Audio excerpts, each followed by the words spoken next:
Good morning all student. आज मैं आपके सामने फिर से एक नया वीडियो लेकर आई हूँ। इस वीडियो में मैं आपको कोई भी सब्जेक्ट के बारे में पढ़ाने नहीं वाली हूँ। बहुत से स्टूडेंट और उनके पेरेंट्स का एक कंप्लेन होता है और ये सोच होता है कि बच्चे मैथ में वीक हैं, उर्दू में वीक हैं, हिंदी में वीक हैं, किसी का है कि इंग्लिश में वीक हैं। देखिए, वीक कब होता है कोई भी स्टूडेंट, तो वीक होने का वजह ये होता है, रीज़न ये होता है कि आपका बेस मजबूत नहीं है।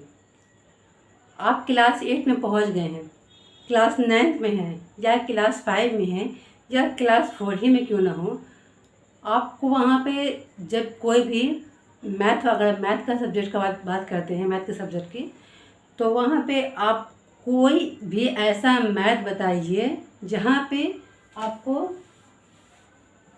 1 से लेके अनगिनत नंबर, जितना भी नंबर होता है, या 10 तक मान लीजिए या 9 तक मान लीजिए या 0 मान लीजिए, इसके आगे इसी के बेस से बनता है।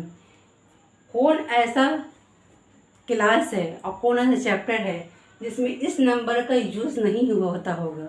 अगर बच्चे 1 को 1 कहना सीख जाते हैं, 9 को 9 कहना सीख जाते हैं और या 11 को 11 कहना सीख जाते हैं, उनके लिए मैथ बिल्कुल भी आसान है। डिफ़िकल्ट कब होता है? जब बच्चों को हिंदी में अक्षर की पहचान नहीं होती है, उर्दू में हुर्फ की पहचान नहीं होती है और मैथ में नंबर की पहचान नहीं होती है, या इंग्लिश में अल्फ़ाबेट की पहचान नहीं होती है, वॉवेल और कॉन्सोनेंट की पहचान नहीं होती है, तब प्रॉब्लम आती है। इसलिए कोई भी क्लास का बच्चा हो, जब वो अपने आप को इम्प्रूव करना चाहता है, आगे बढ़ना चाहता है, तो वो अपने ये नहीं देखे कि हम किस क्लास में हैं, क्लास 4 में है, क्लास 9 में है, और हम नीचे लेवल का अगर पढ़ाई करेंगे तो मेरी इज्जत चली जाएगी, या उनको शर्म लगे। पढ़ने का कोई उम्र नहीं होता है और पढ़ाई में कोई शर्म नहीं होता है। जब आपने नहीं समझा और आप क्लास पार कर चुके, आप 1 से लेकर नर्सरी क्लास से लेकर 4 तक आ गए और आपको उस टाइम आपको ये नॉलेज नहीं हुआ कि हमको अक्षर की पहचान नहीं हो रही है, और आपका क्लास बढ़ता गया किसी भी वजह से, किसी भी रीज़न से। ऐसा होता है अक्सर, क्योंकि अक्सर स्टूडेंट को देखते हैं कि वो किसी न किसी सब्जेक्ट में वीक रहते हैं और वो उनका क्लास का मतलब क्लास रहता है, हाईएस्ट क्लास होता है, और वो ऐसा होते हैं कि वो नीचे क्लास के पढ़ाई नहीं कर पाते हैं। तो देखिए, सबसे पहले आप बेसिक चीज़ सीखिए। किसी भी कोचिंग में, स्कूल में तो आपको बेसिक चीज़ कैसे पढ़ाया जाएगा, क्योंकि आप स्कूल में हैं, तो आप 9 क्लास में हैं, तो आप 9 क्लास के सभी बच्चों को एक साथ लेकर चला जाता है। वहाँ पे आपको बेसिक एक बच्चे को पढ़ाया जाएगा, तो बाकी जितने बच्चे हैं वो बैठ कर टाइम पास नहीं करेंगे। स्कूल में आते हैं सब बच्चे को एक तरह देखा जाता है और एक ही लेसन, एक ही चैप्टर, एक ही पाठ या एक ही क्या हो जाता है, सबक के बारे में नॉलेज दी जाती है। लेकिन अगर आप किसी भी कोचिंग में या किसी भी होम ट्यूशन में पढ़ते हैं अगर, तो आप वहाँ पे अपना बेस मजबूत कीजिए, क्योंकि स्कूल में आपका चैप्टर कंप्लीट करा दिया जाता है, चाहे साइंस का हो, इंग्लिश का हो, हिंदी का हो, उर्दू का हो। वहाँ पे आपका रीडिंग भी होता है, डिक्टेशन भी होता है, और क्या होता है, क्वेश्चन आंसर भी करा दिया जाता है और याद भी करा दिया जाता है। भले ही आपको लिखने के लिए आए नहीं आए, लेकिन उनका काम है याद कराना, वो याद कराते हैं या कराते हैं। लेकिन जब आप कोचिंग में जा रहे हैं, तो कोचिंग करने का मकसद ये होना चाहिए कि आपका बेस मजबूत हो। आप स्कूल में आप रेगुलर रहिए, या प्राइवेट स्कूल के हों या बिहार बोर्ड की हों, सीबीएसई हों या बीएसईबी हो, किसी भी बोर्ड के हों या कोई भी बोर्ड हो, आप पहले अपना बेस मजबूत कीजिए। बेस मजबूत करने का मतलब क्या होता है? आप अगर मैथ पढ़ रहे हैं तो आपको अक्षर की पहचान होनी चाहिए, ठीक है ना? अक्षर की पहचान होनी चाहिए। सबसे पहले अक्षर की पहचान होनी चाहिए। मतलब किसको क्या कहते हैं? किसी बच्चे को, अगर सीबीएसई बोर्ड के बच्चे होते हैं, उनको कहा जाता है, पूछते हैं हम किसी सामान को मंगाए और पूछते हैं कितने में सामान लाया, कितने में ये आपने ख़रीदा है, तो वो हिंदी में नहीं बोल पाते हैं, वो कहते हैं 663 या 11 रुपीज़। हम बोलते हैं अगर कि 11 रुपीज़ में लाए हैं तो आपके पास कितना पैसा बचा, तो वो इंग्लिश से ही बताते हैं। और जब उनको दुकानदार बोलता है कि आपका सामान 99 रुपये का है या 89 रुपये का है या 79 रुपये का है, तो बहुत कन्फ्यूज हो जाते हैं कि 79 किसे कहते हैं, 89 किसे कहते हैं, 59 किसे कहते हैं और 69 किसे कहते हैं, वो कंफ्यूज हो जाते हैं। ठीक है ना। देखिए इंग्लिश में तो सीबीएसई बोर्ड वाले बच्चे बता देंगे 89, 79, 59 और 69, लेकिन अगर हिंदी में उन्हीं बच्चे से आप पूछिएगा, अगर सीबीएसई बोर्ड वाले हैं, तो 89, 79, 59 और 69, इन तीनों तो ज़्यादा वो लोग क्या होते हैं, डिस्टर्ब हो जाते हैं, उनको समझ में नहीं आता है 89, 69 और 79 कितने को कहा जाता है। तो मेरा बताने का मतलब ये नहीं कि आपको ये रटवा रही है, मेरा सिर्फ यहाँ पे मकसद ये है कि आपको ये बताएं कि आपका कहाँ से शुरुआत होगा। इसके लिए आपको क्लास करना पड़ेगा, या तो ऑफलाइन क्लास मेरा ज्वाइन कीजिए या ऑनलाइन क्लास ज्वाइन कीजिए, आपको जो अच्छा लगता है, जिसमें आपको सहूलियत होती है वो कीजिए। और ऑनलाइन क्लास का मेरा कोई फीस नहीं है, लेकिन ऑफलाइन क्लास का मेरा चार्ज है, और वो सेंटर पे मेरे आके आपको पता चलेगा कितना चार्ज है, क्या है, ज़्यादा नहीं है, हर कोचिंग से कमी मिलेगा आपको यहाँ कर। और ये बताना था यहाँ पे कि इसको पहचानिए, इसको समझिए, और इसको रटने की ज़रूरत नहीं है, इसको समझने की ज़रूरत है। किसी भी सब्जेक्ट को आपको रटना नहीं है, सिर्फ और समझना है। जब आपको ये अक्षर की पहचान हो जाती है तो आपको समझ में आता है कि 1 के बाद 0 लगाने से 10 होता है, और 0 के बाद 1 लगाने से इसका वैल्यू 1 होता है। ये पहचान कीजिए। उसके बाद क्या होता है, आपको प्लस यानी ऐड, माइनस मतलब सब क्या होता है, इसको सम भी कहते हैं, इसको सब्सट्रैक्ट कहते हैं, या माइनस कहते हैं, या लेस कहते हैं, और क्या मल्टीप्लाई यानी गुना, और डिवाइड मतलब भाग। इन सब चीज़ों को, ये बेसिक चीज़ है, ये जो आपका है 10 तक जाएगा, 10 तक क्या लाइफ टाइम ये आपका काम आएगा। ये आपका अगर वीक रह गया तो कोई भी क्लास का सब्जेक्ट, कोई भी चैप्टर, कोई भी क्वेश्चन लेके बनाइए, अगर ये कमज़ोर है तो आप नहीं बना पाएंगे, क्योंकि हर सब्जेक्ट में आपको मल्टीप्लाई करना ही होता है, डिवाइड करना ही होता है, माइनस करना ही होता है, चाहे क्वेश्चन कितनी हार्ड हो। अगर हम बात करते हैं यहाँ पे, अगर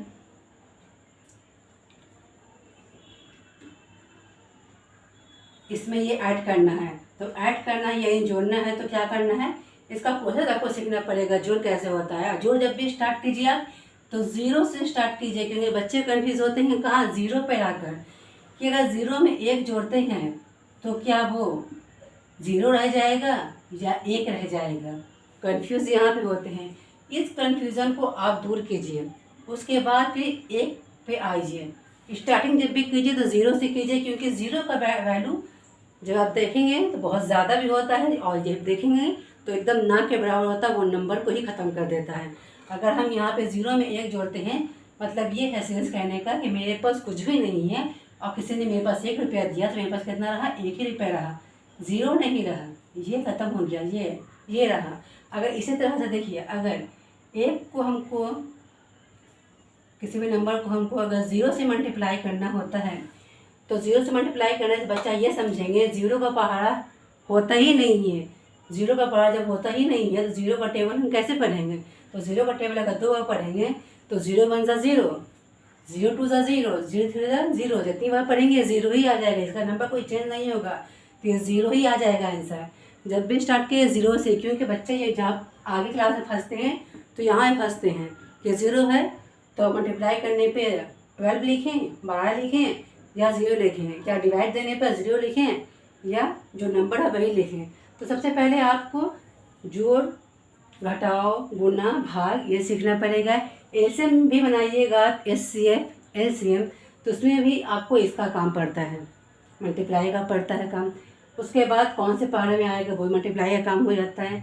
अगर ऊंचे क्लास का रह जाए, अगर आप कोई भी ऐसे समीकरण, से पहले हमने पढ़ाया था, समीकरण बताया था 3y + x = 12, तो जब तक कि हम यहाँ पे हम मान लिया है y का मान 2 रखते हैं, x का मान हम 2 रखते हैं और 12 आता है, तो जब तक कि आपको मल्टीप्लाई आएगा नहीं, तो जब तक कि यहाँ पे आप 8 क्लास के 9 क्लास के मैथ कैसे बनाएंगे, इसको मल्टीप्लाई करना है, 6 लिखना है, इसमें 2 लिखना है, इसमें 12 लिखना है। आप कहते हैं जोड़, घटाओ, गुना, भाग ये बच्चे के क्लास का है, तो फिर आप कैसे इसका काम करते हैं यहाँ पे, आपको तो नहीं करना चाहिए ना, लेकिन आप यहाँ पे करते हैं। 3 दूनी 6 करते हैं, फिर 6 में 2 जोड़ते हैं, 8 हो जाता है।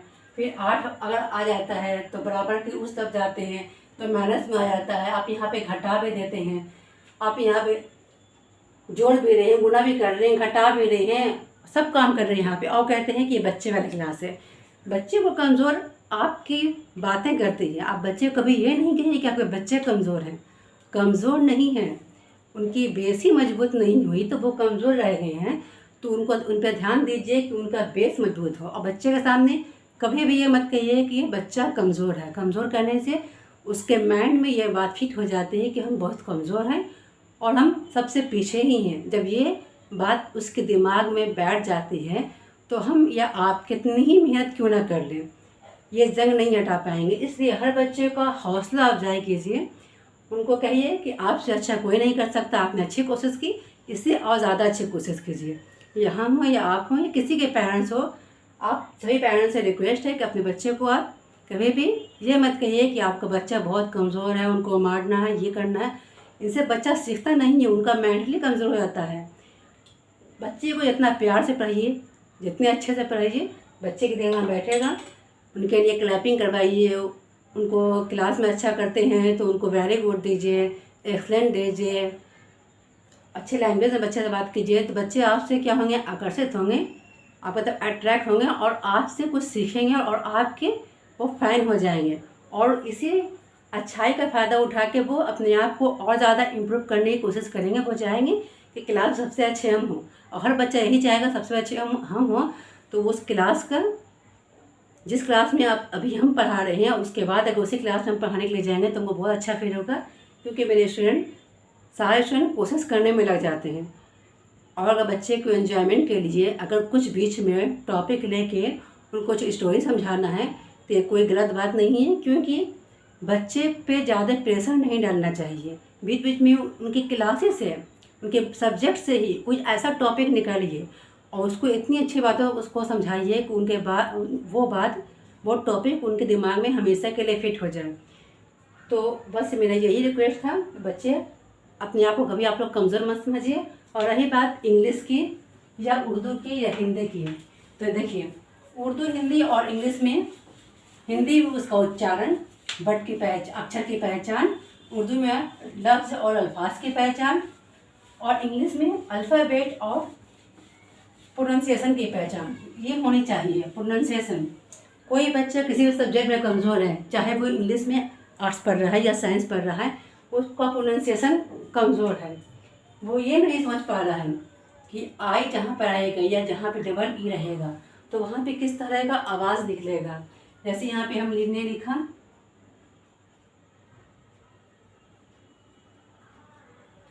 ये हो गया क्या, घी, ठीक है ना।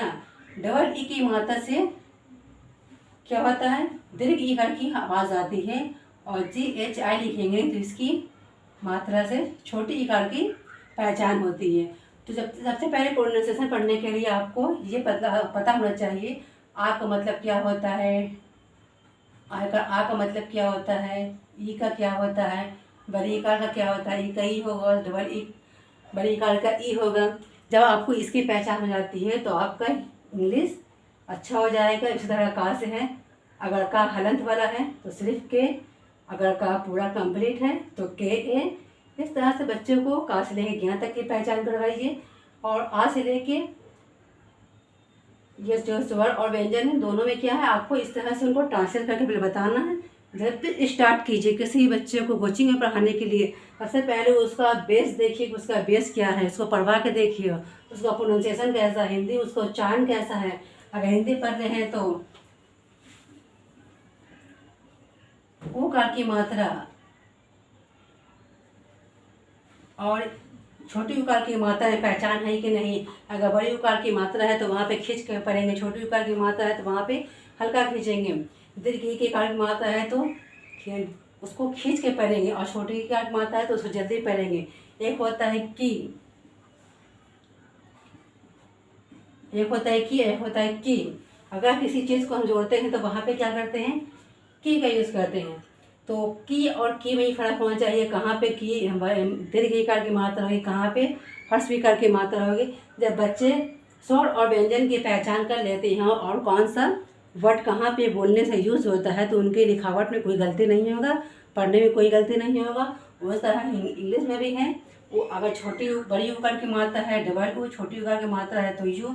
इस तरह से आप पूरा इसको अल्फ़ाबेट और वॉवेल का पहचान करवाना है, और हिंदी में स्वर और व्यंजन की पहचान करना है। अगर उर्दू की बात करते हैं, ये सब बेसिक है। जब बेस मजबूत होगा तो ही आप हर चैप्टर आपका कंप्लीट होगा, सही से आप पहचान पाएंगे और आप सही से रीडिंग भी कर पाएंगे, आपका डिक्टेशन भी सही हो पाएगा।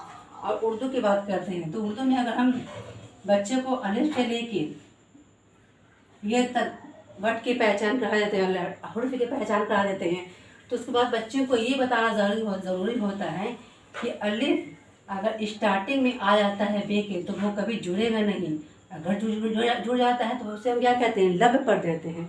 बच्चे ये गलती करते हैं, जूनियर क्लास बच्चे, उनको अलिफ से में के बे में ये कैसे मिलान करना है, इसके मिलान के लिए बताइए कि आधा जिम कैसे होता है, उसमें बे कैसे मिलता है, आधा जिम कैसे होता है उसमें नून कैसे मिलता है, आधा सीन कैसे होता है उसमें नून कैसे मिलता है, आधा स्वाद कैसा होता है उसमें नून कैसे मिलता है, अगर मीम मिलाना है तो मीम कैसे मिलता है। बच्चे को ये पहचानिए, पहले उसको हुर्फ की पहचान करवाइए और फिर हर हुर्फ का आधा करके बताइए कि आधा हुर्फ कैसे लिखते हैं। अगर पूरा काफ हम ऐसे लिखते हैं, इसमें अलिफ मिलाना होता है तो उसको चेंज करके ऐसे कर देते हैं, ये चेंज हो जाता है, बाकी कोई भी चेंज नहीं होता है।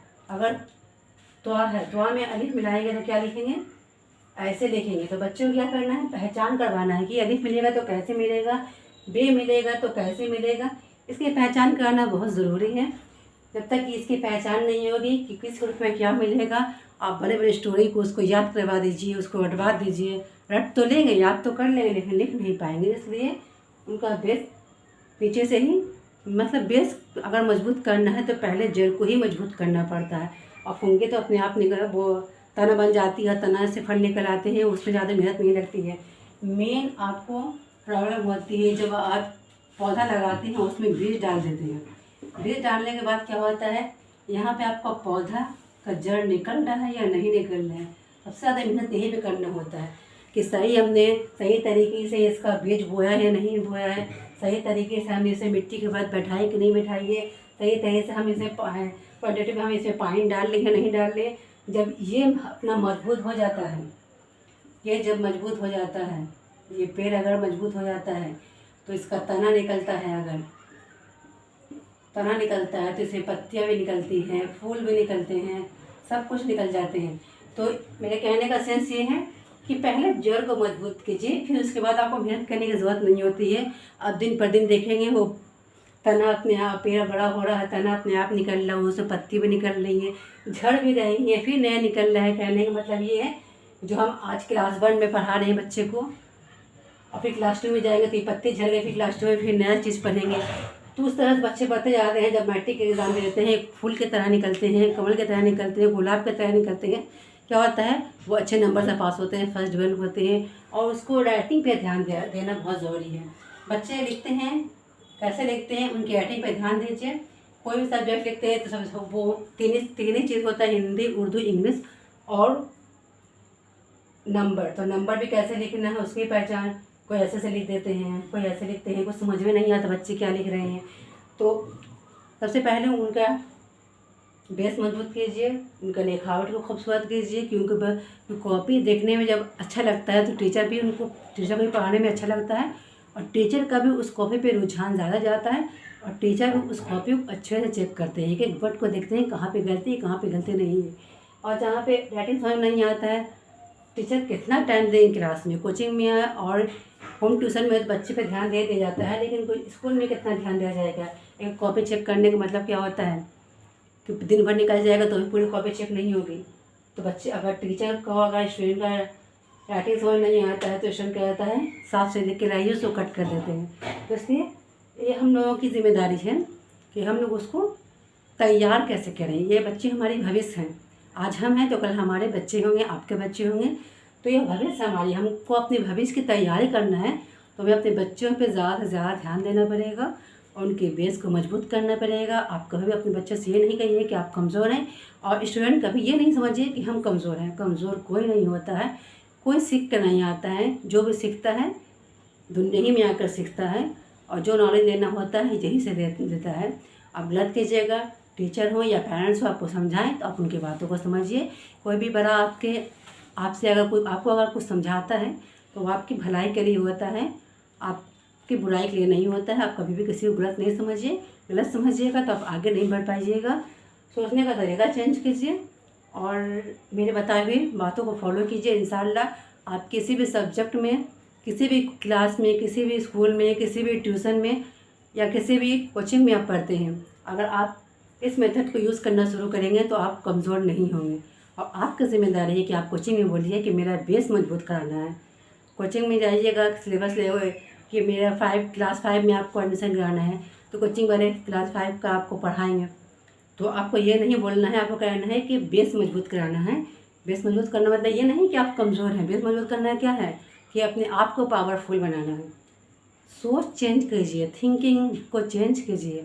आप ये सोचिए क्या कि मुझे मजबूत बनना है। जिस तरह से आप अगर जिम में जाते हैं, एक्सरसाइज करते हैं, अपना बॉडी बनाते हैं, फिटनेस अपने आप को रहने के लिए अपने खाने पीने पे ध्यान देते हैं, उसी तरह आपको पढ़ाई के लिए, आपको बेस मजबूत करने के लिए, आपको पावरफुल बनने के लिए आपका बेस मजबूत होना बहुत ज़रूरी है। तो मैं आपकी बहुत बहुत शुक्रगुज़ार हूँ कि आपने मेरे इस वीडियो पे टाइम दिया और मेरी बात को सुना। अगर मेरी बात आपको अच्छी लगी है तो प्लीज़ इसे लाइक कीजिए, सब्सक्राइब कीजिए और इसको ज़्यादा से ज़्यादा शेयर कीजिए। जितने बच्चों के पास ये वीडियो जाएगा, बच्चों का हौसला बढ़ेगा और बच्चे पढ़ने में दिल लगाएंगे। ठीक है, good morning to all of you.